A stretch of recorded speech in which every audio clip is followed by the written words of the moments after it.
Destaque Rural Notícias. Patrocínio: Grupo Floss, Manejo e Fisiologia, caminhos para alta produtividade. E BASF, We Create Chemistry. Então, para falar a respeito desse mercado, dessas baixas aí, dessa movimentação, eu convido a Fernanda Custódio. Boa tarde, Fernanda, seja bem-vinda. Obrigada, Léo. Boa tarde para você e boa tarde a todos que nos acompanham aqui pelo Destaque Rural Notícias. Então, Fernanda, essa confusão aí na Bolsa de Chicago continua, né? Apesar desse clima aí apontando para temperaturas mais altas, né? O preço do milho e da soja acabou recuando hoje na Bolsa de Chicago, né? Sim, Léo, essa movimentação negativa que a gente acompanhou ao longo do pregão dessa quinta-feira foi consolidada e nós tivemos, então, uma perda nos contratos do milho entre 10 a 11 pontos no final agora dessa quinta-feira. E no caso da soja, essa perda foi menor, pouco mais de 1 ponto lá no mercado internacional. E conforme você já destacou, para essa semana, a gente continua com essa previsão de clima mais quente e seco lá no meio oeste norte-americano. É importante reforçar que em alguns estados a gente pode realmente acompanhar as temperaturas próximas dos 32 graus Celsius lá no meio oeste norte-americano, mas o mercado está olhando a previsão um pouco mais a longo prazo. Por quê? O que ela está indicando, né, Léo? A partir da próxima semana, a expectativa, então, é que as temperaturas elas baixem um pouco e continua com aquela especulação. O mercado não sabe ao certo qual é realmente o efeito disso para as lavouras lá nos Estados Unidos. E é por isso que a gente tem ainda essa movimentação negativa lá na Bolsa de Chicago. Muita especulação ainda a respeito do clima e o mercado vai caminhando conforme a gente tem novas informações nesse sentido, viu, Léo? É importante destacar também que na próxima segunda-feira nós temos uma atualização do Departamento de Agricultura dos Estados Unidos com as condições das lavouras. Então, o mercado está esperando, inclusive já há uma expectativa que o USDA leve novamente o índice de lavouras em boas e excelentes condições, tanto para soja quanto para milho lá nos Estados Unidos. E no caso da soja, né, Léo? Já é até um cenário que a gente vem conversando ao longo da semana. Nós temos mais um fator, porque ontem o presidente norte-americano, Donald Trump, sinalizou que pode, então, impor mais tarifas em torno de 325 bilhões de dólares em produtos chineses. Isso ainda não foi confirmado, mas é mais um fator também para o mercado observar. E para colocar mais lenha nessa fogueira, Léo, hoje o USDA traz, toda quinta-feira ele traz as informações das exportações semanais lá nos Estados Unidos. No caso da soja, nós tivemos nessa semana vendas então próximas de 326 mil toneladas de soja, ficou dentro do que o mercado esperava, entre 100 mil até 700 mil toneladas, mas nesse relatório nós tivemos informação de um cancelamento dessa compra por parte da China. Então, mais um fator para o mercado observar também.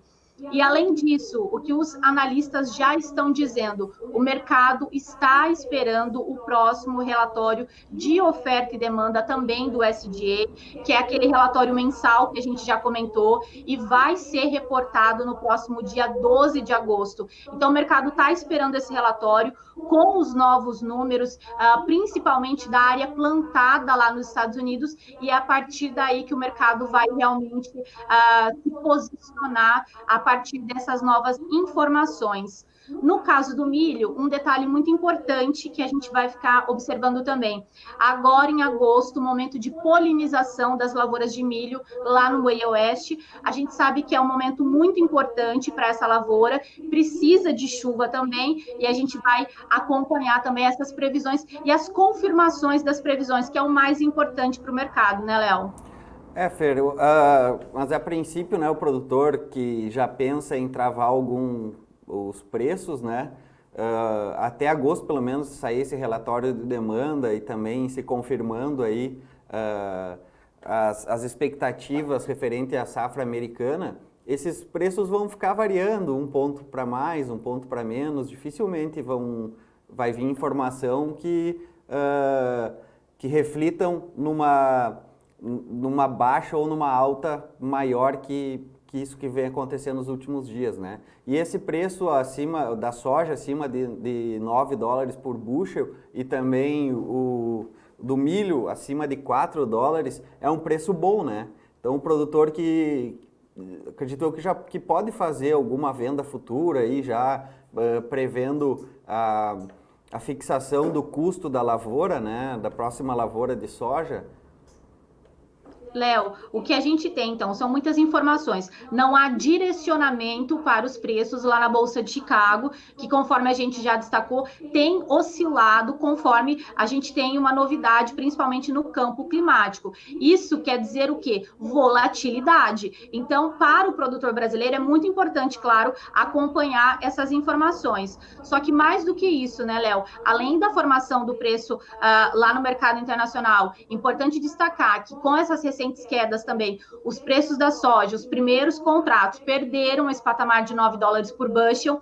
No caso do milho, a gente segue com esse patamar acima de $4 por bushel, mas para o produtor brasileiro, outro fator muito importante e componente muito importante, indispensável, é o comportamento do dólar, além dos prêmios. Então, são muitas variáveis, um momento de muita volatilidade, e a gente sabe que quando inicia a safra norte-americana, pelo fato dos preços futuros serem negociados lá, a safra norte-americana tem um peso muito grande lá na Bolsa de Chicago, uma influência muito maior do que qualquer informação de outro país, por exemplo, como algum problema no Brasil, na Argentina, enfim. Então, é muito importante o produtor ficar atento a isso. E toda vez que a gente inicia um plantio um pouco diferente, que é o caso agora da safra 19/20, lá nos Estados Unidos, é importante o produtor manter essa cautela, porque nós temos um clima bastante irregular, inconstante lá nos Estados Unidos, e realmente a gente não sabe realmente o que vai acontecer. Porque qual é a postura do SDA?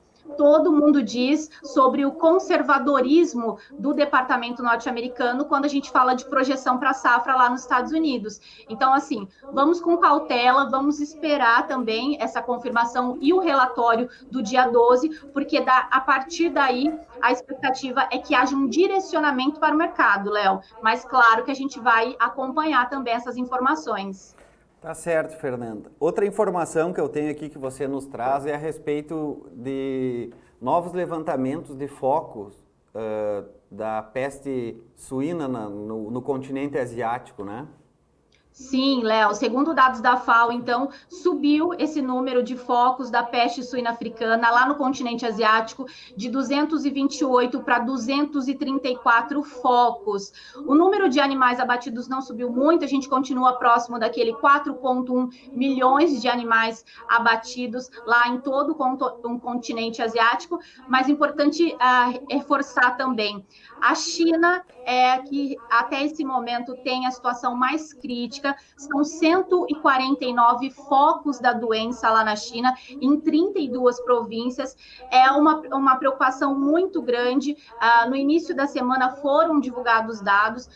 Nós temos, então, uma produção de 24,7 milhões de toneladas de carne suína, agora no primeiro semestre de 2019, e uma queda de 5,5% em relação ao que foi produzido no mesmo período do ano passado. E, enquanto isso, as autoridades chinesas estão trabalhando também nesse sentido para tentar controlar. E a gente sabe dessa dificuldade de controlar a doença, né, Léo? E a partir do momento que o animal ele é infectado, não há outra solução. A gente tem que abater esse animal. Então, por isso que é um caso que preocupa muito e já tem reflexos também no mercado.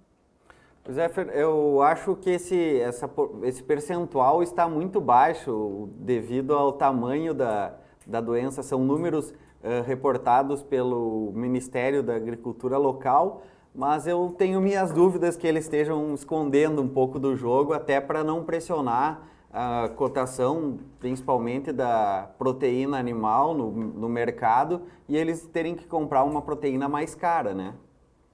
Exatamente. E além disso, né, Léo, tem a preocupação com a demanda por farelo de soja, que é um componente muito importante na composição, na fabricação de ração. Então, são várias informações.